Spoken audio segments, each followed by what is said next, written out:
The top 5 things you probably didn't know about Alaska.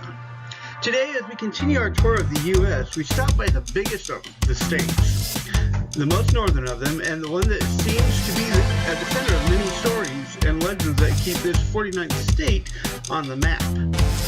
So, what is this state all about? Why do we call Alaska the land of the midnight sun?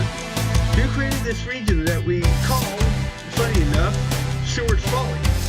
And what gives this state the largest in area and the smallest in population density distinctive characteristics?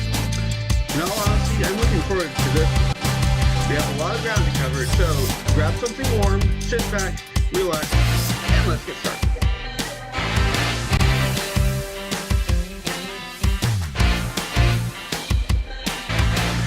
Alaska was, first and foremost, a Russian colony for quite a while, until the Secretary of State of the United States at the time, William Seward, bought the land area from the Russians for about 2 cents an acre. Because nobody believed it was worth even that much, it was dubbed Seward's Folly, until the 1890s when a gold rush, like the California gold rush 50 years previous, brought prospectors and seekers into the region. However, it wasn't the Russians or the Americans that first occupied the state. In fact, it is believed that there used to be an isthmus, or a land bridge, between the area of Alaska and where we now call Russia.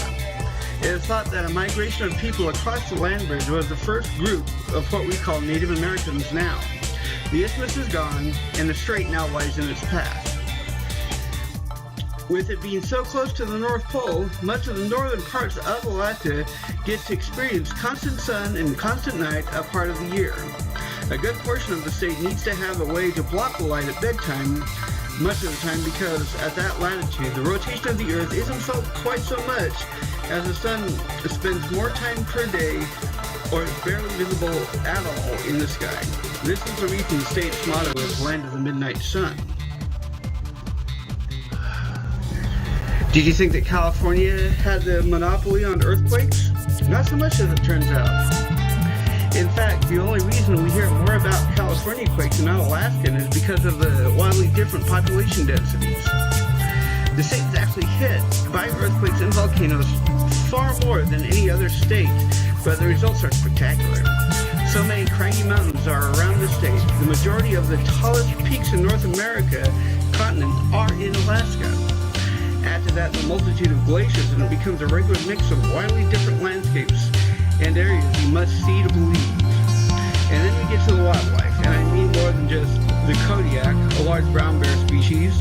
In fact, it's the only state that has 3 distinct types of bear: the black, the brown, and the polar bear.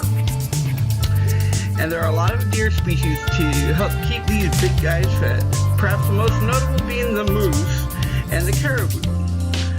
With them, and with numerous other smaller mammals, Alaska is certainly to never run out on the diversity it holds within its borders. Perhaps you've heard that things can get really big in Alaska. Yes, the vegetables and the fruits there can sure pack a wallop against their weaker cousins in the lower 48. So we keep returning there year after year, going back to see what the next generation will do. So of course I'm talking about salmon. The life cycle of this particular family of fish is quite unique. They are, for most of their lives, ocean swimmers. They do tend to be fun to catch then, but the saltwater isn't where their lives begin or end. These unique fish start out in freshwater rivers, in specific parts that are far inland. There, the eggs hatch and the fry are brought to life, consuming everything that they can before they begin the journey to the ocean, where they grow and thrive. And then, driven by the instincts that created them, these stalwart fish go back to where they were born, facing challenges and perils, including fishermen and certain big bears that love salmon, which is a fun thing to watch anyway, until they get to the exact spot they were born. There, the females lay their eggs, the males fertilize, and the idea of dying for their children takes on a literal whole new meaning. In looking at some of the most interesting man-made structures in Alaska, I decided to go a little different. Sure, I can name things like the Santa Claus statue in North Pole, Alaska, or I can choose some other feature, but there is one that you might not be aware of, but one that you probably have somewhere close by, the Trans-Alaskan Oil Pipeline. I'm not going to get into the political or ecological aspects of this, as I'm only interested in the history. I always say that the facts can be researched, and you should know these facts before you make your opinion solid. Following the discovery of oil underneath the northern seaport, and realizing that the world was going into a crisis with the price of oil sharply increasing, the pipeline itself was built between 1974 and 1977.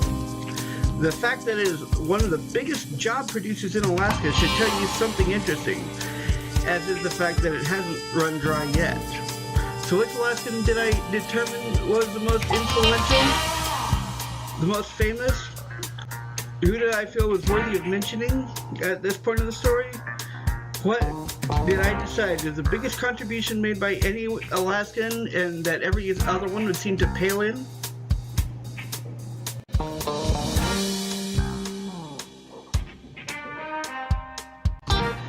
This author, you would probably believe, got most of his inspiration from his own experiences in the far north of Alaska. Such stories as The Call of the Wild and White Fang, as well as many of his other originals, are based there. During the Alaskan Gold Rush, London, born John Griffith Cheney, spent a few years prospecting for his own share of the treasure that was purported to be up there.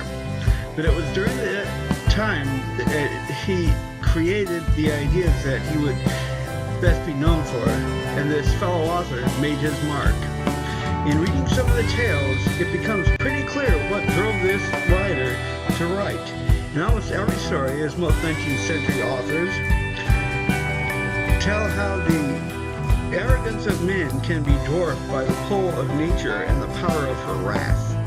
In Call of the Wild, it tells the story of a dog named Buck, who was mistreated and driven almost crazy before he went and became part of a sled dog team. While the first driver treated Buck and the rest of the pack mates well, the second was clearly not as experienced as they could be. The third owner is perhaps the best, as he and Buck begin to develop an almost dog-master relationship until he was sucked under the ice. It is at this point that Buck finally answered the call of the wild, the desire to run off and join the wolves that roamed around Alaska. It seemed that this was just one taste of the power of nature against man, written by London, giving a bleak 19th century view to a land that is still called the last frontier, almost as a warning to not try and challenge it, but to simply be ready to live within it. Still, the idea of Alaska and the stories that came out of it sparked the interest of people. Maybe it's a fishing or the gold that may still be up there. Maybe it's the idea of living in an area that can be close to freezing most of the year. Frankly, I'm not sure myself, as I'm a bit of a warm blood. But I wouldn't say no to going to see this unusual addition to the United States. So that's it. If you enjoyed this, give the video a like and a comment. They really do help, you know. And of course, subscribe by clicking on the hat in the circle so that you can be notified when I put a new one out. And check some of the other videos and links that I have up and in the description. I'll get a new viewpoint up on Saturday, so until then, I'll see y'all later. I'm really cold.